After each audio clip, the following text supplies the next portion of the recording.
ಇಲಾಖೆಯನ್ನ ಅರ್ಥ ಮಾಡ್ಕೊಳ್ಳಿ. ಪೊಲೀಸ್ ಇಲಾಖೆಯನ್ನ ನನಗೆ ಸರ್ಕಾರನೇ ಕೊಟ್ಟ ಉತ್ತರ ನನ್ನ ಹತ್ರ ಇದೆ.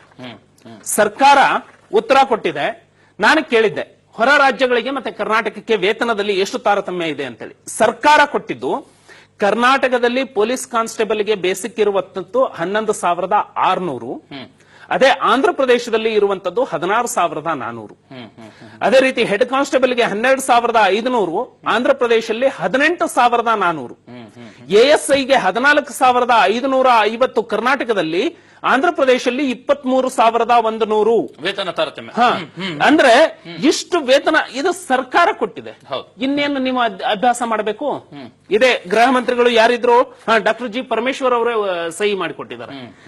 ಈಗ ಹೇಳ್ತಾರೆ ನಾನು ಎಲ್ಲಾ ರಾಜ್ಯಗಳದ್ದು ತರಿಸಿ ಅಭ್ಯಾಸ ಮಾಡ್ತೀನಿ ಅಂತ ಹೇಳಿ. ನೀವೇ ಕೊಟ್ಟ ಉತ್ತರದಲ್ಲಿ ಇದೆಯಲ್ಲ. ಇದು ಒಂದು. ಎರಡನೇದು ಅವರ ಕ್ವಾರ್ಟರ್ಸ್, ಅವರ ಪರಿಸ್ಥಿತಿ ಯಾವ ರೀತಿ ಇದೆ, ಅವರ ಮಕ್ಕಳ ಪರಿಸ್ಥಿತಿ ಯಾವ ರೀತಿ ಇದೆ, ಅವರ ಅವಲಂಬಿತರು ತಂದೆ ತಾಯಿಗಳಿಗೆ ಆರೋಗ್ಯ ಭಾಗ್ಯ ಅಂತ ಇತ್ತಲ್ಲ ಅದು. ಇನ್ನೊಂದು ಉತ್ತರ ಸರ್ಕಾರನೇ ನಮ್ಗೆ ಕೊಟ್ಟಿದೆ, ರಿಸ್ಕ್ ಅಲೋಯನ್ಸ್ ಅನ್ನ ನಾವು ಕೊಡ್ತೀವಿ ಅಂತ ಹೇಳಿ. ಪೊಲೀಸ್ ಕೈಯಲ್ಲಿ ಒಂದು ಬಂದೂಕನ್ನ ಹಿಡ್ಕೊಂಡಿದ್ದಾನೆ ಅಂತ ಹೇಳಿದ್ರೆ, ಪೊಲೀಸರ ಬಂದೂಕಿನಲ್ಲಿರುವಂತಹ ಒಂದು ಗುಂಡು ಇನ್ನೊಬ್ಬ ಶತ್ರುವಿನ ಪ್ರಾಣವನ್ನ ತೆಗೆಯುತ್ತೆ ಅನ್ನೋದಾದ್ರೆ, ಶತ್ರುವಿನ ಗುಂಡಿಂದ ಬಂದ ಒಂದೇ ಗುಂಡು ಪೊಲೀಸನ ಪ್ರಾಣನು ತೆಗೆಯುತ್ತೆ ಅಂತಾನೆ ಅರ್ಥ. ನೋಡೌಟ್. ಯಾರು ಬಂದೂಕನ್ನ ಹಿಡಿದಿದ್ದಾನೆ ಅವನು ಕೈಯಲ್ಲಿ ಜೀವನ ಹಿಡ್ಕೊಂಡಿದ್ದಾನೆ ಅಂತಾನೆ ಅರ್ಥ.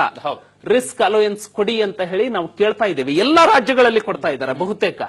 ಯಾಕೆ ರಿಸ್ಕ್ ಅಲೋಯನ್ಸ್ ಕೊಡ್ಲಿಕ್ಕೆ ಆಗ್ತಾ ಇಲ್ಲ? ಸರ್ಕಾರ ನಾವು ಕೊಡ್ತಾ ಇದ್ದೇವೆ, ಪರಿಶೀಲನೆ ಮಾಡ್ತಾ ಇದ್ದೇವೆ ಅಂತಾರೆ. ಇದು ಎಲ್ಲ ನಿಮಗೆ ಅನ್ಸೋದಿಲ್ವಾ? ನಾನು ಒಂದು ಪ್ರಶ್ನೆಯನ್ನ ಕೇಳಿದ್ದೆ. ಇಡೀ ಕರ್ನಾಟಕ ರಾಜ್ಯದಲ್ಲಿ 10 ವರ್ಷಕ್ಕಿಂತ ಜಾಸ್ತಿ ಸೇವೆ ಸಲ್ಲಿಸಿದಂತಹ ಪೊಲೀಸ್ ಅಧಿಕಾರಿಗಳ ಸಂಖ್ಯೆ ಎಷ್ಟು? ಒಟ್ಟು ಪೊಲೀಸರ ಅದರಲ್ಲಿ ಶುಗರ್, ಬಿಪಿ, ಡಯಾಬಿಟಿಸ್ಗೆ ಬಲಿಯಾಗಿರುವಂತವ್ರು ಎಷ್ಟು ಜನ ಇದ್ದಾರೆ? ಇವತ್ತಿನವರೆಗೆ ಉತ್ತರ ಕೊಡ್ಲಿಲ್ಲ. ನನ್ನ ಪ್ರಕಾರ 99% ಇದ್ದಾರೆ. ಯಾಕೆ? ಒತ್ತಡದ ಬದುಕು. ಇದನ್ನೆಲ್ಲ ನೀವು ಕೂತು ಅರ್ಧ ಗಂಟೆ ಆಲೋಚನೆ ಮಾಡುವಂತಹ ಯೋಚನೆ ಮಾಡಲಿಲ್ಲ ಅಂದ್ರೆ ನಾವು ಏನನ್ನ ಬದಲಾವಣೆ ಮಾಡ್ತೇವೆ? ಈ ನಿಟ್ಟಿನಲ್ಲಿ ನಾವು ಪೊಲೀಸ್ ಇಲಾಖೆಯನ್ನ ಅರ್ಥ ಮಾಡ್ಕೊಳ್ಳೋಣ, ಅವರ ಒತ್ತಡವನ್ನ ಅರ್ಥ ಮಾಡ್ಕೊಳ್ಳೋಣ, ಅವರು ಬದುಕ್ತಾ ಇರುವಂತಹ ಜೀವನವನ್ನ ಅರ್ಥ ಮಾಡ್ಕೊಳ್ಳೋಣ, ಅವರನ್ನ ಗುಲಾಮಗಿರಿಯಿಂದ ಹೇಗೆ ಹೊರಗೆ ತರಬಹುದು ಚಿಂತನೆ ಮಾಡೋಣ. ಖಂಡಿತ ಬಹಳ ಒಳ್ಳೆ ಮಾತುಗಳನ್ನ ಹೇಳ್ತಿದ್ದಾರೆ ರಾಜೀವ್ ಅವರು ಮಾಜಿ ಪೊಲೀಸರು ಕೂಡ ಹೌದು. ಪೊಲೀಸರ ಸಮಸ್ಯೆ